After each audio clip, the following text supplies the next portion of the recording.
పులిహోర నచ్చని వాళ్ళైతే ఎవరు ఉండరండి మాక్సిమం. కానీ చాలామందైతే బీట్రూట్ తినడానికైతే ఇష్టపడరు. సో, ఇక్కడ నేనైతే ఈ రెండిటిని ఉపయోగించి పులిహోర చేయాలనుకుంటున్నాను. సో, దానికోసం ఒక మామిడికాయను, బీట్రూట్‌నైతే ఇలా తురిమి పెట్టుకున్నానండి.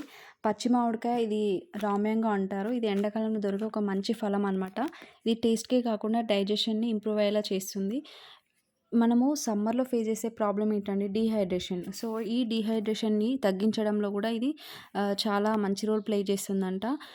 పచ్చి మామిడికాయల్లో విటమిన్ సి ఎక్కువగా ఉండడం వల్ల ఇమ్యూనిటీ పవర్ పెరగడంతో పాటు మన లివర్‌కి ఎంతో మేలు చేస్తుంది.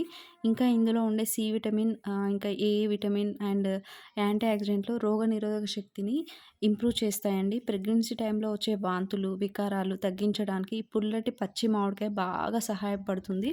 తక్కువ గ్లైసెమిక్ ఇండెక్స్ అండ్ అధిక ఫైబర్ వల్ల వెయిట్ లాస్‌కి కూడా చాలా మంచి ఫుడ్ అండి ఇది. దీన్ని ఉపయోగించి సమ్మర్ స్పెషల్ అయినటువంటి డ్రింక్స్ చాలా చేసుకుంటారు. అధికంగా తీసుకోవడం వల్ల గొంతు నొప్పి లేదా కడుపులో మంట వంటి ప్రాబ్లమ్స్‌ని ఫేస్ చేస్తామంట. సో, ఏది మితానికి మించి తీసుకోకూడదు కాబట్టి ఆహ్, కొద్ది మోతాదులో తీసుకుంటే మంచిదండి. సో, ఇక్కడైతే నేను పులిహోర చేస్తున్నా కాబట్టి ముందైతే తగినంత ఆయిల్ వేసేసుకొని తర్వాత పప్పు, ఇంకా పోపు దినుసులు అన్నీ వేసుకున్నాను. పల్లీలైతే లేవు ఆ టైంకి. సో, కొన్ని స్ప్రౌట్స్ ఉండే ఇంట్లో. ఆ స్ప్రౌట్స్‌ని కూడా యాడ్ చేసుకున్నాను. సో, అవి కూడా మంచివి కాబట్టి అవైతే యాడ్ చేసుకున్నాను.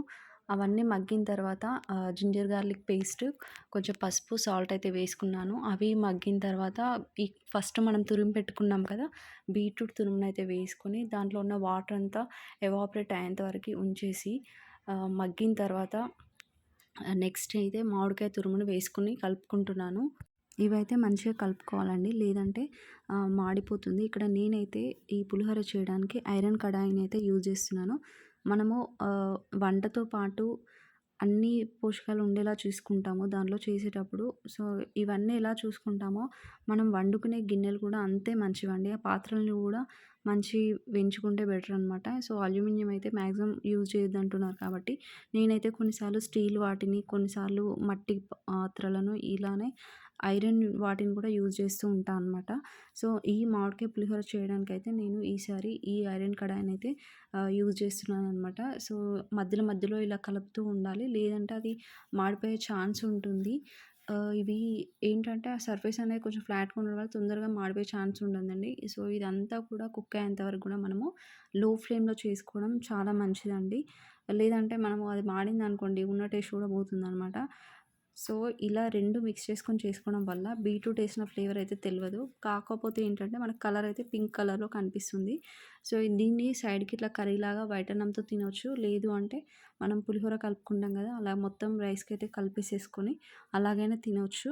సో, కొంచెం క్వాంటిటీ ఎక్కువగా ఉంది కాబట్టి నేనైతే కొంచెం వైట్ రైస్‌కి కొంచెం తీసి పక్కన పెట్టాను. మిగతా అన్నంకైతే ఇలా కలిపేసాననమాట. సో, ఆ పూటకి అది సరిపోతుంది. సో, ఎప్పుడు తిన్నప్పుడు అది కలుపుకుంటే టేస్ట్ బావుంటుందనమాట. సో, ఎవరు ఎలా తింటే అలాగా వాళ్ళకి కలిపి ఇచ్చేసేయండి. సో, బీట్రూట్ తినని వాళ్ళు ఇలాగైనా తింటారు. సో, ఇదైతే చాలా మంచిదండి. బీట్రూట్ యూజెస్ నేను ఒక వీడియో చేశాను. నా ఛానల్ సబ్స్క్రైబ్ చేసుకొని ఎవరైతే చూడలేదో ఆ వీడియో కూడా చూడండి. ఓకేనా? Please subscribe my channel.